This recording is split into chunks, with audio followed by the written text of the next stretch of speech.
Hace pocos días, la Organización Mundial de la Salud nos sorprendía con el titular de un informe que relacionaba el consumo de carne roja y de carne procesada con el cáncer de colon. La polémica no ha cesado, se han encendido las alarmas y por ello nosotros queremos debatir de ese tema, hablar sobre ese tema aquí, en Paralelo 36. Divulgar información rigurosa, compartir conocimientos y pensar en alternativas posibles. El Centro Internacional de Investigación sobre el Cáncer formó un grupo de trabajo con 22 expertos procedentes de 10 países y consideró más de 800 estudios diferentes sobre el cáncer en los seres humanos. Hablaremos sobre ello esta noche y hablaremos también sobre los efectos que tiene el consumo de la carne, no solo en nuestra salud, sino también sobre nuestro planeta. ¿Saben, por ejemplo, que hay más de 4.300 millones de individuos de 4 patas sobre el planeta Tierra? ¿Saben que para producir 1 kilo de carne de vaca se consumen unos 7 litros de petróleo? Vamos a hablar de todas esas cosas, como siempre, con personas expertas, en este caso con 3 jóvenes científicos profesionales que les voy a presentar inmediatamente. Marta Lima, en primer lugar. Bienvenida, Marta. Gracias. Marta es enfermera, es antropóloga social y cultural, profesora en la Universidad de Sevilla, doctora, investigadora y especialista en salud pública, promoción de la salud y salud comunitaria. Seguramente va a tener muchas cosas que decirnos sobre todos esos aspectos esta noche. Esperemos. A su lado está Javier Padilla. Javier es médico, médico de familia y comunidad, máster en economía de la salud y del medicamento, así como máster en salud pública y gestión sanitaria. Coautor del blog Médico Crítico y colaborador de medios de comunicación como el diario.es y el periódico Diagonal. Está especialmente interesado en políticas y gestión sanitaria, salud pública y desigualdades en materia de salud. Y Juan Infante, para completar, bueno, bienvenido, Javier, perdona que... Gracias, Pilar. También decía que está con nosotros Juan Infante para completar este panel interdisciplinar. Juan es profesor de la Universidad Pablo de Olavide, es profesor de Historia Agraria y Ambiental, es también profesor del Máster de Agroecología de la Universidad Internacional de Andalucía. Con ellos vamos a hablar, inmediatamente entramos en materia como siempre, vamos a hablar en primer lugar de la salud, de nuestra salud, del informe de la Organización Mundial de la Salud. Y empezamos, como siempre, con la opinión de Óscar Gómez, el director del Correo de Andalucía, que lo tenemos ahí mismo. Una cuestión que no se puede obviar en relación con el anuncio de la Organización Mundial de la Salud es cuándo se produce y, por tanto, el daño que causa en este contexto, en el inicio de la campaña de Navidad. Este último hecho, con independencia del peso del sector cárnico en el Producto Interior Bruto, no debería ni podría ser excusa para infravalorar un estudio con semejantes conclusiones, pero la salud es una cuestión prioritaria, por supuesto, por encima de cualquier cuenta de resultados, o al menos debería serlo. Partiendo de esa base, que debería también ser innegociable, no podemos olvidar el papel esencial que jugamos los medios de comunicación en la transmisión de las noticias. Y este es, desde luego, un clarísimo ejemplo. En realidad, el informe de la Agencia Internacional de Investigación sobre el Cáncer, con medio siglo de vida, no es novedoso. Ya en 2002, la propia Organización Mundial de la Salud aconsejó a la población mundial un consumo moderado, lógicamente, de carne con el objetivo de reducir el riesgo de padecer cáncer. Y a grandes rasgos es lo mismo que todos los medios de comunicación de prácticamente todo el mundo han hecho con más o menos acierto a lo largo de la pasada semana sobre ese célebre estudio. La Organización Mundial de la Salud, a través de esa agencia, no ha recomendado que se elimine el consumo de carnes rojas y procesadas de nuestra dieta, en absoluto, entre otros pormenores porque su ingesta también aporta, lógicamente, beneficios al organismo. Solo hace hincapié en la importancia para la salud de llevar a cabo un consumo equilibrado. En esas cuestiones, salvo que haya otro tipo de indicaciones más serias, lo mejor, lógicamente, es siempre aplicar el sentido común. Bueno, ha hecho una síntesis del informe de la Organización Mundial de la Salud, pero podemos profundizar un poco. ¿Qué dice realmente el informe de la OMS, Marta?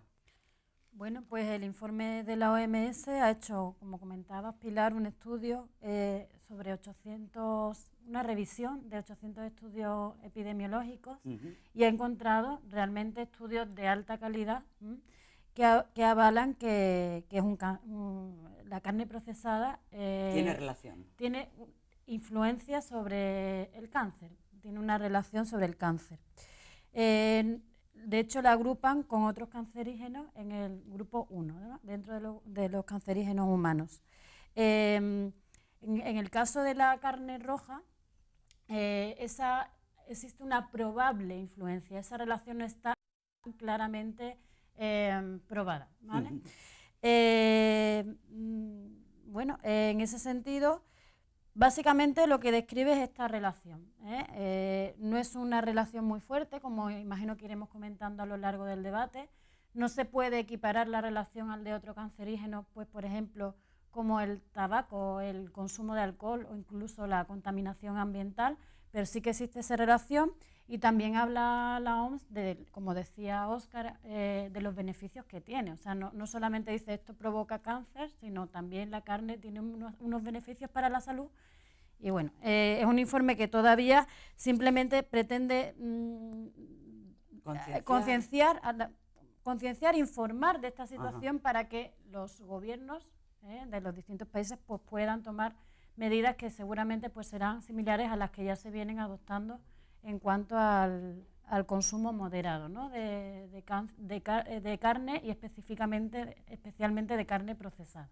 ¿Qué diferencia hay, Javier, entre la carne roja, la carne procesada, para que lo entiendan sobre todo las personas que nos están viendo en estos momentos en casa? Sí, la carne roja es habitualmente lo que se viene a decir como, digamos, a grandes rasgos, es que vienen a ser las carnes de los mamíferos, ¿no? Por decirlo de alguna forma. De forma que, por ejemplo, los pollos quedarían excluidos, ¿no? Mientras que las carnes procesadas sí que entraría pues, otro tipo de carne, no tanto el filete, que es lo que todos podemos tener en la cabeza, sino otro tipo también ya pues, de carnes picadas, de carne de embutidos y ese tipo de cosas, ¿no? Me parece especialmente importante remarcar lo que habéis estado comentando de que el informe de la IARC, de la Agencia Internacional para la Investigación sobre el Cáncer, no es nada novedoso ni nada revolucionario, ¿no? Sino que viene a ser pues como todo lo que hacen estas agencias generalmente, más sobre todos los datos que ya teníamos anteriormente, ¿no? Entonces no es prescriptivo a la hora de qué es lo que tenemos que hacer, sino que simplemente nos pone un poquito de mayor claridad en la foto que tenemos sobre qué cosas influyen y qué cosas no influyen sobre la relación entre alimentación, dieta, nutrición y desarrollo de enfermedades y de salud. Pero ha creado alarma, ¿no? Al menos el titular del informe en los primeros días ha creado un poco de alarma, de desconcierto. Juan, ¿qué te parece a ti? ¿Qué opinas? Bueno, yo en temas médicos directamente, Javier y Marta son los expertos, pero bueno, después de haber leído el informe, bueno, yo creo que la alarma tal vez no la haya creado tanto el informe en sí mismo, sino la interpretación que se ha hecho a posteriori del mismo, porque el informe es un informe técnico y bueno, yo creo que es riguroso y poco reprobable en ningún aspecto, porque reúne, como se decía en la introducción, a 22 de los principales científicos en la materia que han hecho lo que se conoce en ciencia como un metaanálisis, que es una revisión de trabajos preexistentes, y sería interesante, claro, que la gente supiera que algunos de los 800 trabajos que se han analizado se basan en estudios que se realizan sobre decenas de miles de pacientes y durante mucho tiempo. O sea, contra la idea de que tal vez mucha gente crea que ha sido una ocurrencia con algún tipo de interés. O sea, un informe científico que desde luego nadie va a poder en absoluto poner en cuestión desde ese punto de vista. Cosa diferente es que el estudio no dice muchas de las cosas, en mi opinión, que tal vez en los medios, en algunos foros, sí se ha dicho que estaba diciendo, ¿no? Y yo creo que eso es lo que sí podríamos debatir, porque no ha dicho que se deje de consumir carne, no ha dicho que todas las carnes sean exactamente iguales, sino que han hecho un estudio general en el que vinculan estos dos tipos de carne, roja y procesada, con una enfermedad específica. Y la relación es positiva, y yo creo que a cualquier ciudadano le gustaría saber si esas enfermedades están creciendo, a qué se debe, ¿no? Que se dé respuesta, y me parece no alarmista, sino que hay que informarse y ahora canalizar las políticas de una manera consecuente y razonable. Entonces vamos a intentar responder a la pregunta que da título al debate de hoy. ¿Consumimos demasiada carne? ¿Qué creéis? El término demasiada parece que tiene ahí un aspecto valorativo, incluso moral, que a lo mejor es mucho más difícil de responder, ¿no? Consumimos mucha carne y si nos comparamos con otros países del mundo, pues sí que pues, agencias como la FAO sí que nos suelen situar en el top 10, ¿no? de consumo de carne. ¿Hablamos de España, de Andalucía, de Europa Occidental? Hablamos de España. De España, perfecto. En España consumimos carne y además, bueno, digamos que en los últimos años, sobre todo en los años previos a la crisis, porque después, digamos que pues la contracción económica, sí que es verdad que ha hecho que se artefacten un poco las cifras de consumo, ¿no? Pero los años anteriores sí que teníamos un incremento de las cifras de consumo bastante importantes. Entonces, ¿consumimos mucha carne? Sí, si nos comparamos con otros países de nuestro entorno. ¿Es demasiada? Pues habría que ver. ¿Es España como unidad común una cosa que podamos evaluar? ¿Consume mucha carne? ¿O dentro de España hay algunos grupos que consumen unas carnes mejores, otras carnes peores? Porque como en todo, digamos, el nivel socioeconómico y las desigualdades sociales suelen también tener un factor de impacto sobre qué tipo de alimentación come la gente y de qué calidad, ¿no?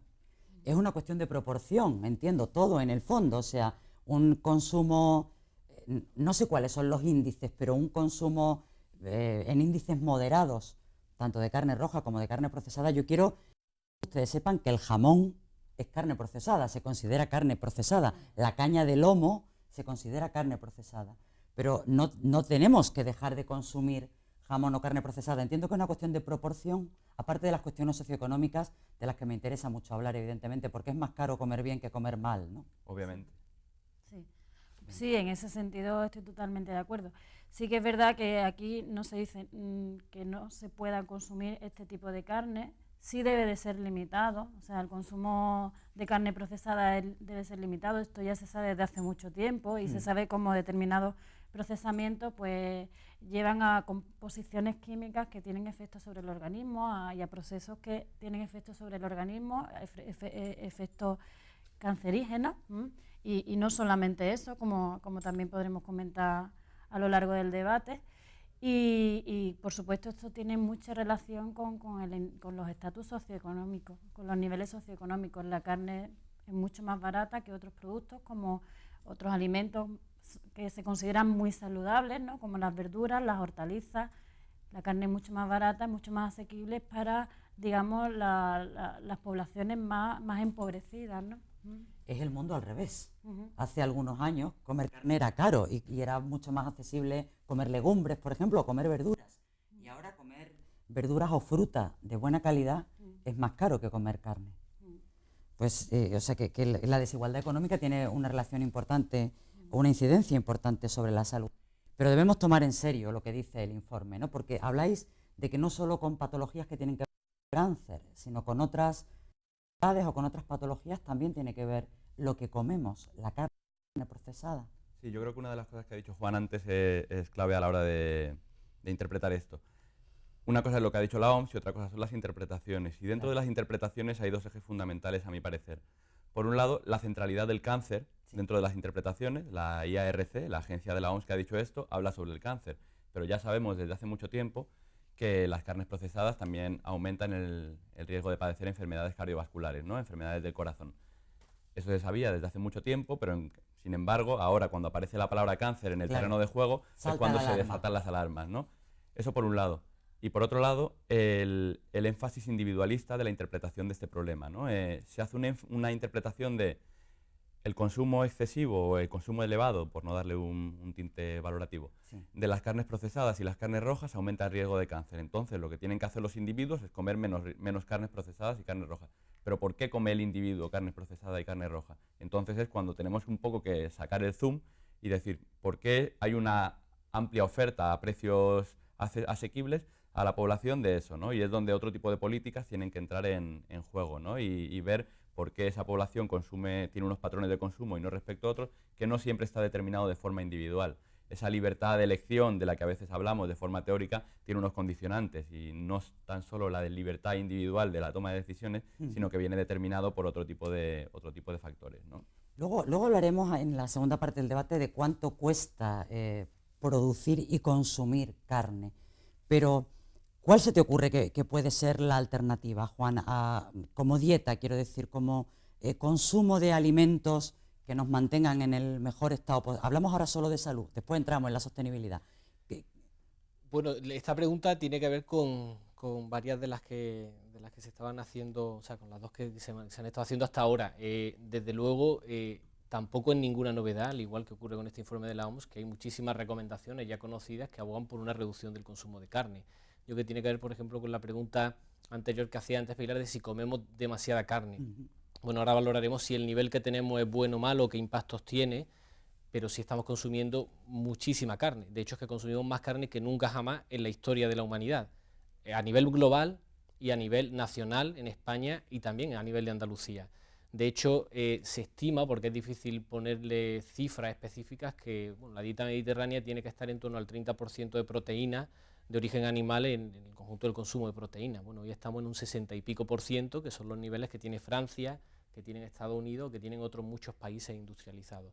Entonces, claro, en la perspectiva que luego podremos entrar sobre las posibilidades que hay o las consecuencias que tienen de escenarios futuros de dieta, desde luego se viene abogando desde hace mucho tiempo por al menos una reducción cárnica. E insisto en que la OMS no decía que tendamos a hacer una dieta completamente vegetariana, pero lo que dice abunda en una idea bastante conocida, que hay muchos problemas asociados a los niveles actuales que, insisto, son altísimos en el consumo de carne. Y sí quisiera añadir otra cosa en este sentido, y es que la OMS ha relacionado el consumo de carne roja o el consumo de carne procesada con estas enfermedades. Yo creo que era un paso adicional en la investigación, tiene que ser también discriminar que no todas las carnes procesadas y no todas las carnes rojas son iguales, seguramente los impactos ambientales que tengan o el impacto sobre la salud, ¿no? Y a todo el mundo se le ha venido a la cabeza, ¿no?, la idea de comparar el jamón ibérico con la hamburguesa. Y claro, ellos no es que digan que el jamón sea igual de malo que la hamburguesa, no, ellos han hecho un estudio en el que han incorporado todas las carnes rojas y todas las carnes procesadas y sale ese resultado. Ahora un paso adicional tiene que ser el de discriminar. Qué manejos son más sostenibles, qué manejos son más saludables, y yo estoy completamente convencido que buena parte de la producción ganadera que se realiza, incluso en nuestro territorio, no tiene necesariamente que salir mal parada y que se vincule directamente con prácticas nocivas o malas para la salud.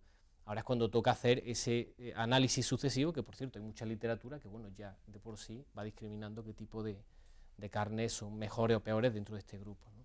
Todos hemos oído decir que la dieta mediterránea es probablemente la más saludable, al menos en el mundo occidental, y la que mejor equilibra en cuanto a la salud de las personas. ¿En qué consiste realmente la dieta mediterránea? ¿En un equilibrio de proteínas de origen animal, de origen vegetal, de fruta? ¿En qué consiste? Vosotros que sois los expertos, la gente que nos está viendo y que se preocupa por estos temas y que quiere llevar una dieta saludable, ¿cómo es la dieta mediterránea en esencia?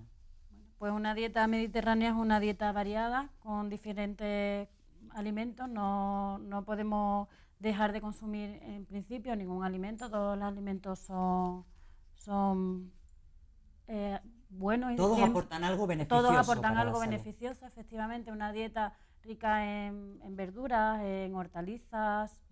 Recomienda el uso de aceite de oliva, ¿no? Y bueno, básicamente con una limitación, por supuesto, en determinados consumos de productos cárnicos, de limitación en proteínas, a favor de una dieta con más legumbres, hortalizas, verduras. Esta creencia de que la dieta mediterránea puede ser una alternativa, especialmente lo que viene a ser el ámbito de la salud, no es una cosa que simplemente presupongamos desde un punto de vista incluso un poco chauvinista, ¿no? Sino que en los últimos años, no solamente literatura de hace muchos años, sino en los últimos años, de forma más o menos reciente, hay un estudio principalmente liderado por gente en España llamado el estudio Predimed, que sí que publicado en alguna de las revistas de mayor impacto en el ámbito de salud a nivel mundial, en el que se habla de que la dieta mediterránea se relaciona con una menor mortalidad, ¿no? O sea, que no es simplemente que hablemos por una digamos, una tradición popular que viene sino que tenemos datos, que el mismo tipo de datos que se han utilizado para sacar esas conclusiones sobre carnes rojas y procesadas también los estamos utilizando para lo otro, ¿no? Por otro lado, no solamente la dieta mediterránea es una de las alternativas, digamos, es la alternativa de cercanía, por decirlo de alguna forma, porque a nivel mundial también se habla mucho de la dieta japonesa, ¿no? No sé si a lo mejor alguno de los compañeros puede desarrollar algo más al respecto, pero esa es otra de las alternativas, digamos, dentro del panorama mundial que se maneja como alternativa, y bueno, ahí su longevidad no recaerá solamente en su patrón genético, sino que algo más tendrá, ¿no? Claro, seguramente el tema de la dieta y factores ambientales, probablemente, ¿no? A vosotros que sois expertos en temas de salud comunitaria y social, ¿qué ha cambiado en nuestro mundo para que antes, hace pocos años, antes de la crisis, desde luego, la dieta mediterránea era la clave? En todas las casas se comían legumbres 1 o 2 veces por semana, Incluso cuando a lo mejor estábamos enfermos cuando éramos pequeños se nos compraba jamón porque el jamón era bueno para mejorar unas anginas. Quiero decir, esto es extraerle un poco el rábano por las hojas, ¿no? Pero se confiaba en que la dieta era fuente de salud sin ninguna duda, y de ahí hemos pasado al mundo desarrollado, donde tenemos sobrepeso, obesidad, mala nutrición infantil, problemas de anorexia, problemas cardiovasculares. Nos hemos muerto de éxito, nos morimos de abundancia, ¿no? ¿Qué ha pasado realmente? ¿Qué mecanismos sociales han funcionado para que ahora sean un problema ese tipo de cosas? Que tienen que ver sobre todo con la alimentación, cuando de partida estábamos en buenas condiciones, ¿no? Hombre, imagino que ahí habrá influencia de muchos factores, ¿no? Desde modelos de consumo que vienen desde otros países, ¿no? Y que, bueno, vemos a través de los medios de comunicación, a través del cine, a través de... Y vamos también recogiendo, ¿no?, esos modelos de consumo hasta, bueno, en sí la necesidad de explotar, en sí el modelo económico que tenemos, ¿no?, la necesidad de explotar quizás productos, ¿no?, como por ejemplo los productos cárnicos, grandes producciones. Vivimos en un modelo en el que parece que consumir más es como mejor, ¿no?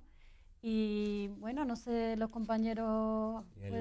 Todos estos problemas que has comentado, como sobrepeso, obesidad, etcétera, cada vez hay una corriente mayoritaria a no tenerlos como problemas de salud, sino como problemas sociales, ¿no? Eso me interesa, no conocía esa perspectiva, me parece muy Sí, interesante. el sobrepeso y la obesidad es un problema social con consecuencias en salud, Ajá. pero no es un problema de salud en sí, ¿no? Es un problema social con consecuencias en salud porque principalmente su aumento y la situación actual epidemiológica tiene sus fundamentos en una estructura económica, en una estructura social y una estructura de proceso de consumo, ¿no? Jornadas laborales que no permiten que las personas puedan desarrollar una actividad física elevada, tipos de trabajo que cada vez caminan más hacia el sedentarismo, estructuras sociofamiliares con menores redes de apoyo que también dificultan la realización de comidas con un mayor nivel de proceso dentro de la casa y un mayor nivel de proceso fuera de la casa, es decir, que se compran ya hechas, y también una estratificación a nivel mundial de los procesos de producción, ¿no? Una especialización por países, de forma que bueno, al igual que se ha hecho con otro tipo de industrias, pues la industria alimentaria también es un tipo de industria que Claro. que se subyuga a esos procesos de mercado que han tenido una especial repercusión en los últimos años, porque ha sido cuando los procesos de acumulación del sistema capitalista han tenido una mayor repercusión en este tipo de industria. Nos quedan 2 minutos antes de ir a publicidad. ¿Alguna otra cuestión? Os pregunto directamente, ¿cómo comemos en Andalucía? Esto sí es valorativo. Si podéis darme algún dato objetivo, mejor. Pero sí os pregunto porque de partida parece que nuestras condiciones iniciales no eran malas en cuanto a producción, en cuanto a cercanía, en cuanto a una industria incipiente agropecuaria que estaba en buenas condiciones, pero os pregunto por un aspecto valorativo. ¿Comemos bien en Andalucía o tenemos que modificar algunos hábitos? Bueno, Andalucía entra dentro, lamentablemente, de toda esta transición alimentaria, el exceso del consumo de productos cárnicos y de otros productos que han tendido a abandonar la tradicional dieta mediterránea. O sea, nosotros en las estadísticas aparecemos en algunos ítems un poquito por encima de la media, en otros un poco por debajo, pero formamos parte de ese mismo patrón. Lo que yo creo que ha ocurrido en los últimos años en este proceso de abandono de esta dieta es que efectivamente había un momento en el que el consumo de carne, ¿no?, incluso estaba en la mente como algo ¿No? En el refranero recomendable, y en popular. el propio refranero. El problema es que hemos pasado, como en tantos otros problemas de la sociedad de las últimas décadas, de la escasez al despilfarro y a una sociedad opulenta, en el que ya hemos pasado un límite, un punto óptimo. En el tema de la dieta mediterránea, claro, nosotros que la hemos tenido aquí, no porque la dieta mediterránea sea un conjunto de recetas que nosotros aplicamos, es que afortunadamente tenemos el monopolio de una serie de productos que solo crecen aquí. Por ejemplo, el aceite de oliva solo crece en países que tienen clima de tipo mediterráneo, y nosotros somos uno de ellos. Lo que ha ocurrido en la época de la globalización, sobre todo de los años 50 y 60 en adelante, es que en todo el mundo se ha producido un fenómeno que es el de desacople de las actividades de producción y consumo. Y por primera vez ya no consumimos necesariamente lo que tenemos aquí. Y lo que teníamos aquí era muy bueno y nos hacía que, comiendo lo que había aquí, la esperanza de vida española siempre ha estado en las primeras del mundo. Y hoy en día se da la paradójica situación de que somos la huerta de Europa y que, sin embargo, yo luego me gustaría entrar en un dato en el cual nosotros estamos importando hoy en día unas 15 millones de toneladas de pienso y de granos que utilizamos para una alimentación animal que no estamos viendo. Ese mundo global permite que podamos disociar lo que comemos de lo que estamos produciendo en el territorio y da lugar a que abandonemos el campo, a que la gente no esté trabajando en él y que consumamos productos que son completamente ajenos para nosotros. Eso también se enmarca dentro de este contexto que yo estoy de acuerdo con Javier, que tiene una dinámica política y social y unos intereses que explican que esto haya cambiado. Bueno, pues vamos a retomar en unos minutos, después de una breve pausa para la publicidad, estas cuestiones y hablaremos del ganado que se produce y de la producción agroalimentaria. No se vayan, que volvemos enseguida.